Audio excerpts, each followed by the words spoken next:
Well, my dear students, we are again present with capacitor, dielectric slab बीच में लकड़ी का गुटका फंसाने से कैपेसिटी बढ़ गई थी, याद है ना बच्चों। और लकड़ी का क्या, चाहे गुड कंडक्टिंग स्लैब थी, कंडक्टिंग मटेरियल की स्लैब थी, उससे भी कैपेसिटी बढ़ गई थी। दोनों में फ़र्क ये है, दोनों में से ज़्यादा कौन बढ़ाता है, ये भी सवाल पूछा जाता है बच्चे। बढ़ाते तो दोनों ही हैं, इसलिए मैंने बोला था there is no substance which when placed between the two plates of capacitor can decrease the capacity. There is no substance. बढ़ाते दोनों ही हैं, है ना बच्चों। ये कौन है, कैपेसिटर की प्लेट, कम ऑन, कुछ नहीं रखा तो कैपेसिटी का answer epsilon not a by D. अब ये रिलेशंस अच्छे से याद हो गए हैं ना बच्चों, डी, ठीक है। अब क्या किया, ये किसकी स्लैब बढ़ा दी, कॉपर की स्लैब, कॉपर मेटल है ना, तो आंसर क्या आया, याद है, epsilon not a by D minus T. अब क्या किया बच्चों, अब क्या किया, दोनों प्लेट्स के बीच में वुडन पीस, ठीक है। अब क्या आएगा answer, c double dash will be epsilon not a upon d minus t plus t by k, या टी कॉमन भी ले सकते हो बच्चे, कम ऑन। यहाँ डी है तो डी से कुछ कम हो गया, यहाँ डी माइनस टी तो यूँ का यूँ है ही, तो ये डिनोमिनेटर तो इससे ज़्यादा है बच्चों, ठीक है। इसको ऐसे भी तो लिखा था ना बच्चों, epsilon not A D minus T 1 minus 1 by के। अब बच्चों इन दोनों को कंपेयर करो, न्यूमरेटर तो तीनों में ही सेम है, डिनोमिनेटर डी में से कुछ ना कुछ घट गया, इसलिए कैपेसिटी को ये वाली कैपेसिटी इससे ज़्यादा होगी। इसको कंपेयर करें बच्चों तो इसका डिनोमिनेटर और बढ़ गया, डिनोमिनेटर बढ़ गया, तो ये वाली कैपेसिटी इससे तो कम होगी लेकिन इससे ज़्यादा होगी, इसलिए मैं रिजल्ट पे पहुंच रहा हूँ। दोनों प्लेट्स के बीच में कुछ नहीं रखा, answer epsilon not a by d. Conducting slab रख दी तो कैपेसिटी ज़्यादा बढ़ती है as compare to insulating slab के। कंडक्टिंग मटेरियल रखते हो तो कैपेसिटी ज़्यादा बढ़ती है, बढ़ती दोनों में ही है, ज़्यादा बढ़ानी है तो कंडक्टर रख दो, कम बढ़ानी है तो इंसुलेटर रख दो। लेकिन दोनों में एक और फ़र्क, इसको फुल्ली फील्ड नहीं ले सकते, फुल्ली फील्ड लेने से स्पार्किंग हो जाएगी प्लस माइनस के टच में। कॉपर गुड कंडक्टर है, यदि ये स्लैब इतनी मोटी कर दूं, क्योंकि कंडक्टर से ये प्लेट और ये प्लेट टच में आ जाएगी, और याद है ना प्लस और माइनस टच में नहीं आने चाहिए, इट विल कॉज स्पार्किंग। यहाँ कर सकते हो, लकड़ी का गुटका प्लस और माइनस को टच भी कर रहा है, डजंट अफेक्ट, यहाँ के टाइम्स हो जाएगी सीधी सीधी कैपेसिटी, यहाँ इन्फिनिटी हो जाएगी। तो इनफाइनाइट, इनडिटर्मिनेट, अनडिफाइंड होना अच्छी बात नहीं है बच्चों, बस ये ध्यान रखना है, ठीक है। वो न्यूमेरिकल भी आप ट्राई करके आए होंगे डायगोनली, जो फील्ड अप किया था या नहीं किया बच्चों, किया ट्राई, तो मैं ज़रूर पूछूंगा आप में से। अब डाइलेक्ट्रिक्स होते क्या हैं बता दिया, डाइलेक्ट्रिक्स की टाइप्स क्या होती है ना बच्चों, टाइप्स ऑफ डाइलेक्ट्रिक्स, 2 टाइप्स बच्चों, 2 टाइप के होते हैं। Number 1 polar dielectrics and non polar बच्चों। नाम से ही लग रहा ना, पोल्स केमिस्ट्री में सुनते थे, लाइक डिसॉल्व्स लाइक, है ना बच्चों, तो जिनके पोल इजीली बन जाएं। Polar dielectrics are those substances in which center of mass of negative charge and center of mass of positive charge, they are not one upon another, they are separated, there is fixed separation between the two। ये positive charge का centre of mass है, ये negative charge का centre of mass है पूरे substance में, they are not coinciding one, एक दूसरे के ऊपर नहीं है। Hence these have got permanent dipole moment, charge into distance, याद है ना डायपोल मोमेंट, इनका परमानेंट डायपोल मोमेंट होता है gentleman. Example water, HCl, ammonia, etcetera and etcetera, है ना बच्चों, ठीक है। इसलिए इनका डाइलेक्ट्रिक कांस्टेंट काफ़ी ज़्यादा होता है, वाटर का याद है ना बच्चों। तो जल्दी जल्दी पोल्स में जो ब्रेक कर जाएं, ऐसे याद रख सकते हो, केमिस्ट्री की नॉलेज से भी आपको याद है ना, वाटर जल्दी जल्दी आयन बनाता है ना बच्चों, एच आयन है and O H ion HCl H plus and Cl minus. जल्दी जल्दी, ठीक है बच्चों। आइए, जो ही एक्सटर्नल फील्ड में रखते हैं तो और भी ज़्यादा इसको एक्सटर्नल फील्ड में डाल देंगे ना बच्चों। ये देखो, ये माइनस के ओ, ये प्लस के ओ, डी एक्सटर्नल इलेक्ट्रिक फील्ड में। और इलेक्ट्रिक फील्ड को आदत है, तुम्हें याद है ना बच्चों, प्लस से माइनस जाने की। ये प्लस वाला नेगेटिव को अपनी साइड बुलाएगा, माइनस वाला प्लस को अपनी साइड बुलाएगा। Separation will increase more, hence dipole moment increase more and more whenever the polar dielectrics is placed in external electric field. Dipole moment will increase more and more. Second, they are non-polar. Come on, non-polar dielectrics are those बच्चों in which center of mass of positive charge and center of mass of negative charge, they are coinciding, they are one upon another, hence there is no separation between the two, hence dipole moment will be शून्य, zero. देखो बच्चों, positive charge भी वहीं, negative भी वहीं, तो gap तो है ही नहीं। आ रहा होगा ना समझ। और डायपोल मोमेंट का formula charge into distance, charge into distance, distance तो जीरो है बच्चों, तो इसलिए dipole moment is zero. So non polar dielectrics are those which have zero dipole moment initially, but as soon as these are placed in external electric field। देखो बच्चों, positive charge centre भी यहीं था, negative charge centre भी एक दूसरे के ऊपर थे, एक्सटर्नल इलेक्ट्रिक फील्ड लगा दिया। इलेक्ट्रिक फील्ड को तो आदत है प्लस से माइनस जाने की, है कि नहीं आदत? तो अब क्या हो जाएगा, दोनों में सेपरेशन क्रिएट हो जाएगा। ये वाला पॉजिटिव नेगेटिव को कह देगा आजा मेरे पास, नेगेटिव चार्ज के सेंटर को, ये वाला नेगेटिव पॉजिटिव को कहेगा आजा मेरे पास, डिस्टेंस क्रिएट हो गया। नाउ डायपोल मोमेंट क्रिएट्स, जो डायपोल मोमेंट जीरो था इनिशियली, अब जीरो नहीं रहा जेंटलमैन, अब डायपोल मोमेंट क्रिएट हो गया। इंड्यूस्ड डायपोल मोमेंट कहते हैं बच्चे इसको, charge induced into distance. Now distance is there, है कि नहीं बच्चों? अब हो गया क्रिएट। और एक और मजेदार बात, जितना स्ट्रॉन्ग इलेक्ट्रिक फील्ड लगाओगे डायपोल मोमेंट पैदा हो गया। This dipole moment is directly proportional to e, undoubtedly. अगर ई स्ट्रॉन्गर लगाओगे तो ज़्यादा चौड़ा चौड़ा कर देगा, इनको सेपरेट कर देगा ज़्यादा, है ना। ई ज़्यादा तो डी ज़्यादा, डी ज़्यादा तो सेपरेशन ज़्यादा, है ना बच्चों। तो डायपोल मोमेंट भी ज़्यादा। To remove sign of personality some constant must be there. ये कांस्टेंट, दो कांस्टेंट्स मिला के आता है जेंटलमैन, और आपको याद रखना है this dipole moment will be alpha epsilon not into E. ये दोनों वेक्टर क्वांटिटी, ये दोनों स्केलर। जो कांस्टेंट ऑफ प्रोपोर्शनलिटी आता है बच्चों, वो इन दोनों का प्रोडक्ट आता है। इससे तो तुम वेल फैमिलियर हो, भली भांति परिचित हो एप्सिलॉन नॉट से। अल्फा को नहीं जानते हो तुम? I will tell. Alpha is atomic polarisability my dear. It is what? Atomic polarisability.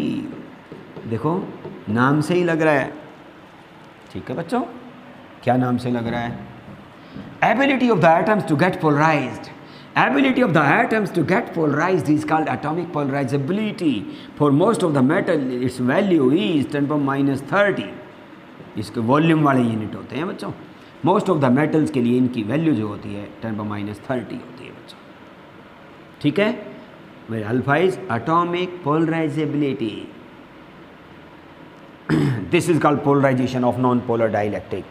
Non polar में क्या था बच्चों, एक दूसरे के ऊपर पड़े हुए थे पॉजिटिव चार्ज और नेगेटिव चार्ज सेंटर, लेकिन एक्सटर्नल इलेक्ट्रिक फील्ड लगाने से वो सेपरेशन बढ़ गया। सेपरेशन बढ़ने से इंड्यूस्ड डायपोल मोमेंट भी बढ़ गया। तो जितना स्ट्रॉन्गर ये होगा उतना ये ज़्यादा होगा, एक जगह जाके बैलेंस करेंगे। तो ये प्रोपोर्शनलिटी का साइन है, दोनों को मिला के, दोनों को प्रोडक्ट करके। इसमें अल्फा का नाम atomic polarisability, ability of the atoms to get polarised is called atomic polarisability. इसके यूनिट मीटर क्यूब वॉल्यूम वाले क्यों हैं वो तो एडजस्ट करके समझ जाओगे आप। इसके यूनिट, इसके यूनिट, इसके यूनिट लिख दो, अल्फा के यूनिट अपने आप आ जाएंगे, मीटर क्यूब वॉल्यूम वाले। It's okay. इसको बोलते हैं polarisation of non polar dielectrics, ठीक है बच्चों। आइए, और क्या यहाँ से पूछा जाता है बच्चों एग्जामिनेशन में, चाहे एंट्रेंस एग्ज़ाम हो, चाहे कुछ भी हो बच्चे, चाहे बोर्ड एग्ज़ाम हो, CBSE, ICSE या स्टेट बोर्ड एग्ज़ाम हो, तो ये भी आता है। How will you establish a relation, ऐसे आता है बच्चों। To derive K is equal to 1 plus psi, psi susceptibility, इसको इलेक्ट्रिक ससेप्टिबिलिटी बोलते हैं बच्चों। और K का एक और नाम भी तो था ना बच्चों, याद होगा, epsilon R is equal to 1 plus psi. Psi जो टर्म है ये समझाऊंगा एक, तो इसको बोलते हैं electric susceptibility, new for you, susceptibility, mind it, ठीक है बच्चों, ये साई। और K को जानते हो तुम, डाइलेक्ट्रिक कांस्टेंट या रिलेटिव परमिटिविटी, ठीक है बच्चों। इससे पहले पोलराइजेशन डेंसिटी समझाना होगा। Polarisation density, polarisation density vector होता है बच्चों, ये कैपिटल P से डिनोट करते हैं। स्मॉल p तो तुम्हें याद है ना, चार्ज इनटू डिस्टेंस, ये तो dipole moment. Polarisation density vector, ये क्या चीज़ होती है कैपिटल P, अभी बताता हूँ। फिर इनमें रिलेशन एस्टेब्लिश करना एग्जाम में आता है। Polarisation density is defined as induced dipole moment, है बच्चों, induced dipole moment per unit volume. ये क्या मतलब हुआ बच्चों, what is induced dipole moment, now you will understand, come on. ये देखो बच्चों, ये है ना बच्चों, जो ही हमने प्लेट्स ली थी कैपेसिटर की, तुम्हारे वाले कैपेसिटर की, जिसका दूसरा नाम कंडेंसर भी था, याद है ना प्लस से माइनस जाता था ई ओरिजिनल। जो ही एक लकड़ी का गुटका मतलब डाइलेक्ट्रिक रखी थी, ये कौन है बच्चों, प्लस क्यू, ये कौन है बच्चों, माइनस क्यू। माइनस के कारण प्लस क्यू इंड्यूस हो गया, प्लस के कारण माइनस क्यू इंड्यूस हो गया, I plus Q I minus Q I, और अंदर अंदर ई आई। ये आई वर्ड क्यों लगा रहा हूँ, induced, electric field induced, charge induced, minus के कारण प्लस, प्लस के कारण माइनस आ गया, समझ गए होगे ना बच्चों, तो इसलिए ध्यान रखना।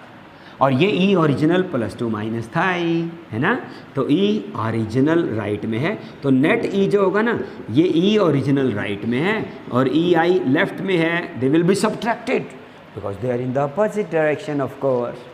ये राइट, ये left, they will be subtracted, घटा दोगे ना बच्चों। अब देखो बच्चों, मैंने क्या कहा था, polarisation density vector is induced dipole moment point volume, capital P is equal to induced dipole moment charge Q induced into distance, क्योंकि charge into distance, dipole moment और volume area into distance. D is the separation between the two plates, दोनों plates के बीच में जो space है ना उसका volume, volume area into distance, cut गया। This is sigma I, induced surface charge density, charge upon area is surface charge density, याद है। और इस पोलराइजेशन डेंसिटी वेक्टर के बारे में एक और बात, खासियत क्या है, this is directly proportional to again e, proportionality का साइन हटाने के लिए कुछ कुछ कांस्टेंट आता है, इस कांस्टेंट को बच्चों याद रखना है, ये बड़े वाला P है बच्चों, बड़े वाला P इलेक्ट्रिक ससेप्टिबिलिटी कहते हैं साइड, वहाँ एप्सिलॉन नॉट अल्फा आया था, यहाँ susceptibility. What is susceptibility, it is the measurement of easiness and quickness with which a body gets charged। एक बॉडी कितनी जल्दी और कितनी इजीनेस से चार्ज हो जाएगी, that is susceptibility.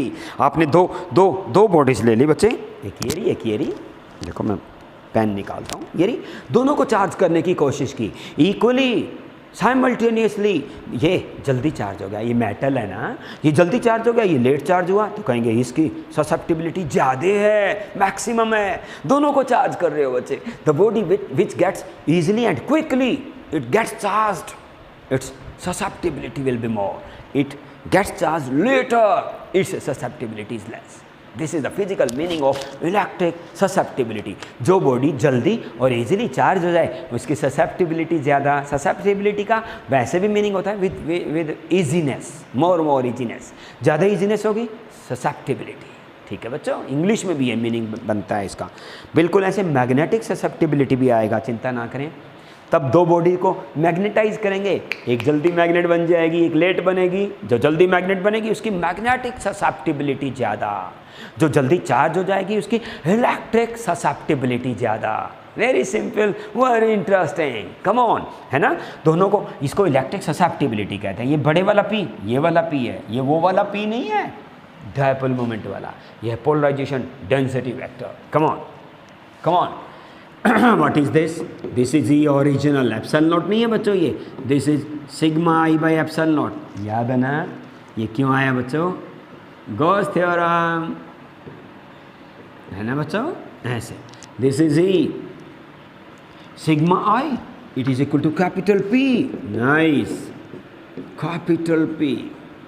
This is what, दोनों में फर्क बनाना, ये एप्सिलॉन नॉट है, ये ई नॉट है, ई ओरिजिनल, कैपिटल पी ये रहा, interesting, epsilon not E upon epsilon not, this is E. मुझे लग रहा है बच्चों को ठीक से समझ आ रहा होगा बच्चों। ई नॉट, ई ये क्या है, ई ये ई इधर ले आओ, उठा आके कॉमन ले लो, 1 plus psi is equal to e original. बच्चे ये नेगेटिव क्वांटिटी इधर ले आए, ई कॉमन ले लिया, 1 plus psi is equal to E not by E. ये तुम्हें जरूर याद होगा, डाइलेक्ट्रिक कांस्टेंट या रिलेटिव परमिटिविटी, इसी का तो नाम है। ये वही आंसर आ गया जिसको आप सब उड़ीक रहे थे। इसी आंसर तक तो पहुंचने का आपका टारगेट, आपका गोल, आपका मोटिव, आपका एम यही तो था। k is equal to 1 plus psi, समझ आए? k is equal to 1 plus psi आ गया। इसी को तो उड़ीक रहे थे आप, वेट कर रहे थे मतलब इसके answer. If you will say I will repeat it. क्यों बच्चों रिपीट करने की कह रहे हो? ठीक है बच्चे, रिपीट कर देंगे। मोहित ठाकन अभी रिपीट कर देते हैं, चिंता ना करो। Mister Pankaj Sharma, Vivek Ghanghas, will repeat it, yes. देखो बच्चों ये माइनस क्यों आया? क्योंकि ई ओरिजिनल इधर है, ई आई इधर है, सब्ट्रैक्ट होगा, है ना। फिर ई आई को sigma I by epsilon not लिखना, ये आई माने induced, application of Gauss theorem, दो प्लेट्स के बीच में application of Gauss theorem. Last application का स्पेशल केस था जब एक पॉजिटिव प्लेट और एक नेगेटिव, तो बीच में इतना ही होता है ना। आओ ई आई को लिख देंगे sigma I by epsilon not, sigma I अब सीख लिया कैपिटल पी के बराबर, कैपिटल पी लिख दिया, कैपिटल पी आज सीख लिया epsilon not into psi into E. यहाँ भी ई है, यहाँ भी ई है, चक दो, इधर ले आओ, डिवाइड मार दो। अरे ये कुछ कुछ होता है, के होता है, डाइलेक्ट्रिक कांस्टेंट होता है, रिलेटिव परमिटिविटी होता है, तो k equal to 1 plus i. Target is achieved, mind it, अच्छे से करना इंपॉर्टेंट है बच्चे, बार बार आता है। पोलराइजेशन डेंसिटी वेक्टर और उसमें रिलेशन एस्टेब्लिश करना आपको आ गया।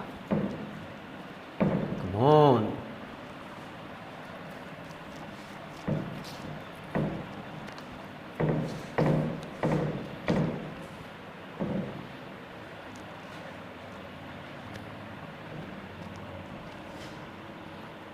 ठीक है बच्चों। कुछ क्वेश्चंस न्यूमेरिकल्स प्रॉब्लम भी थी बच्चों। एक ये क्वेश्चन किसी बच्चे ने पूछा है कि 2 हीलियम फील्ड बैलून हैं, पहले कराया था लेकिन उस बच्चे को समझ नहीं आया। बैलून तो ऊपर जाता है ना बच्चों, हीलियम फील्ड है ना, एयर से हल्की होगी तो ऊपर जाएगी। ये ऊपर जाए तो तब गे ना जब कोई जाने देगा। तो नीचे ईंट बांध दी 5 ग्राम की या 5 मिलीग्राम की, याद आया, मास दे दिया, किलोग्राम बना लेंगे वेरी लाइट थ्रेड से। इनकी आपको वो लेंथ भी तो दे दी थी बच्चों, 1 मीटर 1 मीटर, ये 0.6 था बच्चों, तो ये आ गया 0.3, याद आया, ज़रूर आया होगा बच्चों। लेमिज थ्योरम लगा देंगे, सिखाया था लेकिन कुछ बच्चे कह रहे थे हमें कम समझ आया, इसलिए कह रहा हूँ। इसको भी चार्ज इक्वल दे दिया ना बच्चों, क्यू को क्या करेगा, repel. Lami's theorem very simple. Lami's theorem right angle triangle में लगती है। कौन सी राइट एंगल ट्रायंगल? ये 1 मीटर है बच्चों, ये 0.3 मीटर है, तो ये पाइथागोरस से आ गया 1 स्क्वायर माइनस 0.3 का स्क्वायर। तो जल्दी जल्दी लगा दो, एफ अपॉन अपोजिट साइड, ये ए पॉइंट है ना, f upon a c will be equal to, ऊपर कौन है अपथ्रस्ट, नीचे कौन है इसका अपोजिट सी डी। और एफ की वैल्यू तुम्हें याद है ना, k q by distance square, q और क्यू में डिस्टेंस तो 0.6 है बच्चे। ये एफ, नीचे ए सी निकालना तुम्हारे लिए कोई मुश्किल नहीं, 0.3 ये वाला ए सी इजिकल टू अपथ्रस्ट भी पता है हमें, mg/2 और सी डी पाइथागोरस से 1 स्क्वायर माइनस 0.09। ये mg/2 कैसे लिख दिया मैंने, ये नहीं समझ आया होगा, इसलिए उस बच्चे ने पूछा ये ऊपर है तो ऊपर अपथ्रस्ट फोर्स है ना बच्चों, ऊपर अपथ्रस्ट फोर्स है ना, वेट तो नीचे है ना, तो बैलेंस कर रहा है ना, it was given, they are just in equilibrium, ऊपर जा रहे थे नीचे ईंट बांध दी, इतनी भारी भी नहीं बांध दी कि नीचे खींच ले, दे आर बैलेंसिंग ऐसा बोला हुआ था, तो लिख सकते हो ना 2u = mg, u = mg/2, इसलिए u की value mg/2। You know mass 5 gram kilogram बढ़ा लेंगे, यू नो g 9.8 और 10, you know k 9 × power 9, you will know क्या, वेरी सिंपल। ठीक है बच्चों, ये तो किसी की प्रॉब्लम थी तुम में से, तो इसलिए बताना ज़रूरी था, इम्पोर्टेंट क्वेश्चन था। इसके बाद है बच्चों और इम्पोर्टेंट क्वेश्चन करेंगे फटाफट। आइए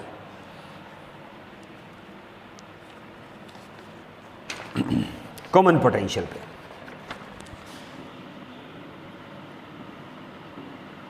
क्या क्वेश्चन है, गदर क्वेश्चन। ए 4 माइक्रोफैरेड कैपेसिटर है ना बच्चों, 4 माइक्रोफैरेड कैपेसिटर दे दिया आपको, इज चार्ज्ड, इसको चार्ज कर दिया बच्चों, किससे कर दिया उस बंदे ने, 200 वोल्ट बैटरी से, बैटरी कर दिया। लो बच्चों, एक कैपेसिटर है जिसकी कैपेसिटी कितनी बताई, 4 माइक्रोफैरेड, किससे कर दिया बच्चों, बैटरी से, कितने वोल्ट की बच्चों, 200 वोल्ट की बैटरी चार्ज कर दिया। देन इट इज़ डिस्कनेक्टेड, हटा दिया, बैटरी को हटा दिया चार्ज होने के बाद, है ना, and reconnected, then disconnected, very important question, NCERT question है, बहुत इंपॉर्टेंट है, and reconnected to uncharged other capacitor, एक और कैपेसिटर पकड़ा बच्चों जो कि 2 माइक्रोफैरेड का है, वो तो 4 का है ना। फाइंड एनर्जी लॉस्ट, आपको क्या निकालना है बच्चे, एनर्जी लॉस्ट, आओ निकालें कॉमन पोटेंशियल का। तो दोबारा क्वेश्चन समझाता हूँ, एक कैपेसिटर है जिसकी कैपेसिटी C1 4 माइक्रोफैरेड, बैटरी लगा के चार्ज कर दिया, दी बैटरी, टाने के बाद इसको रिकनेक्ट किया दूसरे कैपेसिटर अनचार्ज के साथ, एनर्जी लॉस हो जाएगा, वो लॉस निकालना है, आओ निकालें। पहले तुमने इसको चार्ज किया, कितना चार्ज हो गया बच्चों, Q1 = C1V1, C1 कितना है 4 माइक्रोफैरेड, वोल्टेज कितनी है 200, तो हम लिख देंगे, हाँ ये 4 माइक्रोफैरेड है, भूल मत जाया करो बच्चे, ये 200 है तो 800 μC, दिस इज Q1। हटा दो बैटरी, टा दो, टाने के बाद क्या किया बच्चों, आपने एक और कैपेसिटर लगा दिया C2 जो कि अनचार्ज था, इसकी वैल्यू दे रखी है बच्चे 2 माइक्रोफैरेड और C1 की वैल्यू है 4 microfarad, they are connected across uncharge capacitor. ठीक है, अनचार्ज के साथ जोड़ने के बाद they will get common potential, है ना, एंड रिकनेक्टेड, है ना, अक्रॉस, ऐसा दे रखा है लैंग्वेज में, अक्रॉस एंड अनचार्ज, जब भी ऐसे वर्डिंग आ जाए ना, it is reconnected across some capacitor, across means parallel, इसलिए पैरेलल में जोड़ दिया, जोड़ने से क्या होगा, कॉमन पोटेंशियल हो जाएगा बच्चे, दोनों का पोटेंशियल अब V हो जाएगा, है ना। कॉमन पोटेंशियल का फार्मूला याद है ना, C1V1 C2V2, do you remember, C1V1 + C2V2 upon C1 + C2, अभी कुछ लम्हे पहले नहीं, 1 दिन या 2 दिन पहले कॉमन पोटेंशियल का फॉर्मूला किया था बच्चों, मुझे लग रहा है तुम्हें याद होगा, उसी टोन में, C1V1 + C2V2 upon C1 + C2, 3 होते तो 3 तक काउंटिंग, 10 होते तो 10 तक counting, C1V1 + C2V2 + C3V3 + C4V4 + C10V10, और नीचे C1 + C2 + C3 + C10, mind it, कितने भी हो घबराना नहीं बच्चों, कम ऑन, C1V1 अभी किया था, C1V1 कितने 800 μC, C2V2 0, क्योंकि बोला ना अनचार्ज कैपेसिटर के साथ जोड़ा, और C1 कितना है बच्चों 4, और ये कितना है दूसरा 2 माइक्रोफैरेड, है ना बच्चों, तो ये कितना आ गया 800/6, म्यू से म्यू कट जाएगा ना, 400/3, 400/3 क्या वोल्ट।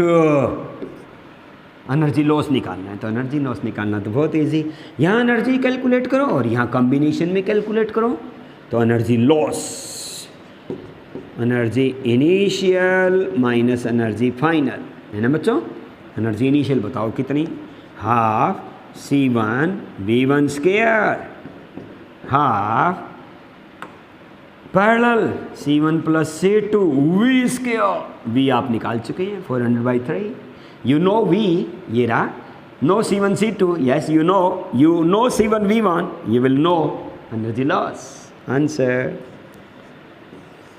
एनर्जी लॉस आ जाएगा बच्चे, पता है तो पता लग जाएगा आंसर का, समझ गए, very simple but very important, NCERT question है, बार बार एंट्रेंस में बहुत बार आते देखा है, बोर्ड में तो आता ही रहता है बच्चा, रिपीट होता ही रहता है, कम ऑन, वेरी इंपॉर्टेंट। तो हम सारे जो क्वेश्चन कर रहे हैं बहुत इंपॉर्टेंट है बच्चे, एक्सट्रीमली, किसी भी क्वेश्चन को लाइटली नहीं लेना, क्योंकि जब आप एंट्रेंस एग्ज़ाम दे रहे होंगे, बोर्ड एग्ज़ाम दे रहे होंगे, तब कुछ करोगे ना, तब आपको लगता रहेगा यस ये वही वाला क्वेश्चन है, yes I have done it, I will do, मज़े आएंगे बच्चों, ऐसे करते रहोगे, कम ऑन।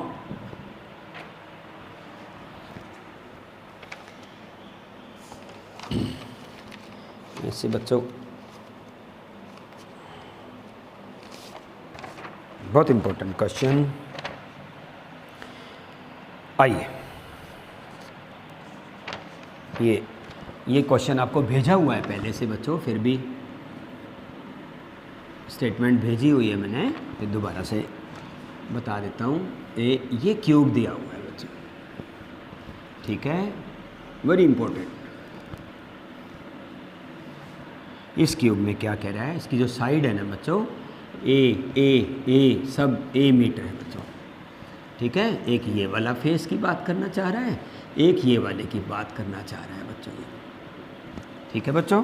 और ये कहता है ये कि ये वाई एक्सिस, ये एक्स एक्सिस, ये जेड एक्सिस, ये वाला फेस जो पहले वाला फेस है बच्चों, ये फेस नंबर 1 है, ये फेस नंबर 2 है बच्चों, ये वाला फेस यहाँ से दिया हुआ है बच्चों, क्या दिया हुआ है, यहाँ से x = a मीटर पे है, a और फिर ये भी a, तो ये वाला फेस जो है बच्चों x = 2a मीटर पे हो गया। क्या समझ आया कि ये फेस यहाँ से 2a कैसे, a इसकी खुद की साइड है, इट्स गिवन। और अब जो बात स्टेटमेंट में गिवन है कि there is a figure and electric intensity is given बच्चों, α√x ऐसा दिया हुआ है, कह रहा है is only along x axis, e is only along x axis बच्चों, है ना, and e y is equal to 0 and e z is also 0 बच्चों, ऐसा गिवन है। फिर alpha is constant and alpha is also given, alpha की value दी हुई है 800√x, ये वैल्यू ई एक्स की गिवन है बच्चे, because alpha is given to be 800, ऐसा दिया हुआ है बच्चों MKS यूनिट में। Find flux through the cube and charge if a is 0.1 metre. अब सवाल क्या है, अगर क्यूब की साइड 0.1 मीटर है तो आपको निकालना क्या है, find flux, electric flux through the cube.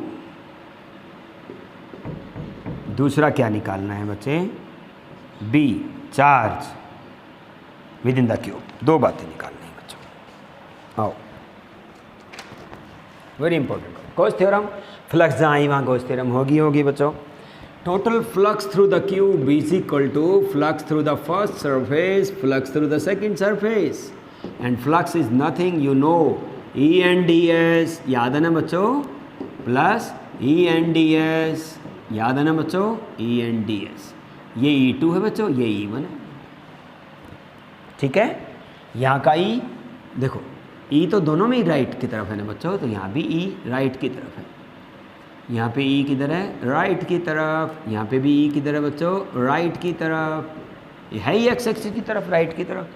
यहाँ का जो एन कैप है वो इधर होगा, आउटवर्ड यूनिट नॉर्मल वेक्टर, तो थीटा कितना हुआ, E और एन के बीच में फर्स्ट फेज के लिए थीटा 180।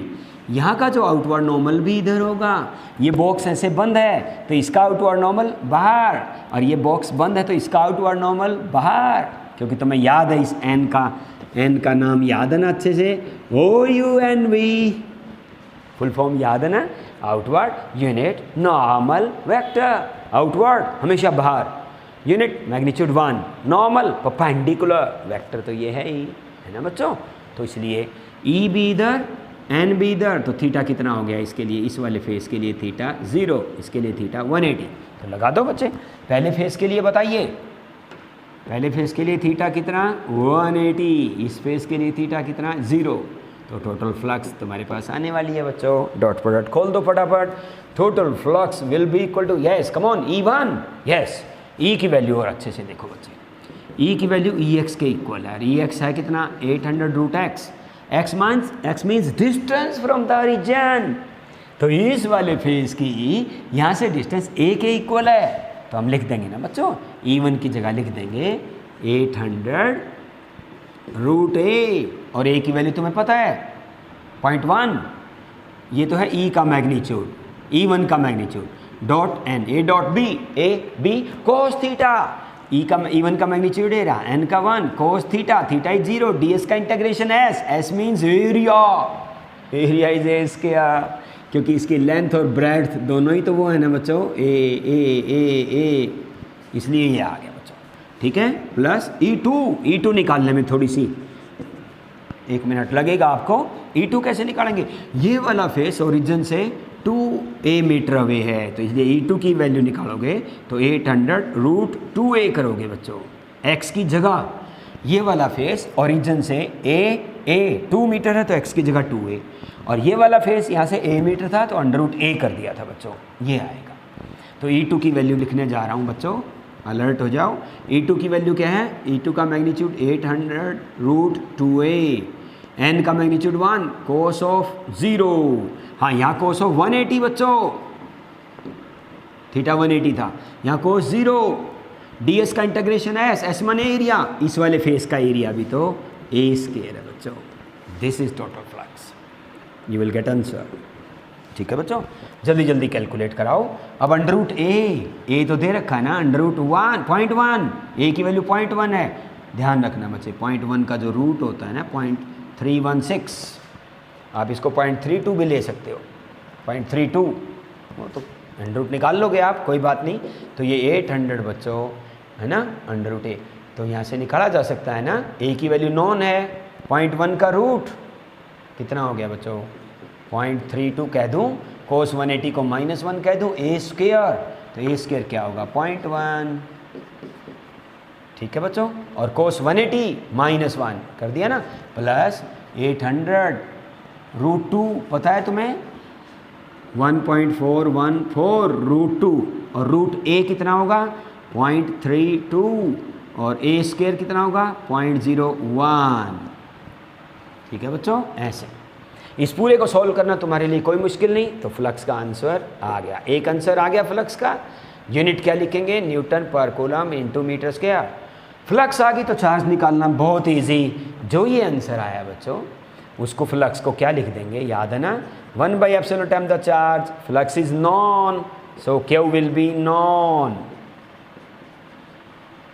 ठीक है बच्चों। और आंसर मैंने ये वाला पेज आपको भेज रखा है, फिर भी मैं आंसर बता देता हूँ बच्चों, आप मैच कराएंगे ज़रूर, और ताकि आपका ठीक आ जाए सब कुछ। इनमें से एक आंसर होगा बच्चों, इनमें से A B C D, A में दे रखा है बच्चों 1.05 इन न्यूटन मीटर स्क्वायर पर कूलम स्क्वायर, और चार्ज है बच्चों 9.27 पिको कूलम, पिको याद है ना 10⁻12। दूसरा चॉइस दे रखी है 2.1 और 18.54। तीसरी चॉइस, दो चीज़ें निकालनी है ना बच्चों, तीसरी चॉइस है 3.15 और 27.81, और फोर्थ चॉइस है बच्चों नन। इनमें से एक आंसर आएगा, कल आप बताना कि कौन which is the correct choice. Solve करना, ना समझ में आए तो दोबारा पूछ लेना, चिंता मत करना। न्यूमेरिकल्स और भी ट्राई करते रहो, NCERT क्वेश्चन है, बहुत इंपॉर्टेंट है बच्चों, नहीं समझ में आया तो दोबारा बता दूंगा, लेकिन लगे रहो बच्चों। फिर टेस्ट लेंगे आपका 2-4 दिन में, ठीक है, टेस्ट को सीरियसली लेना है और न्यूमेरिकल्स ट्राई करते रहने हैं। Have a nice day.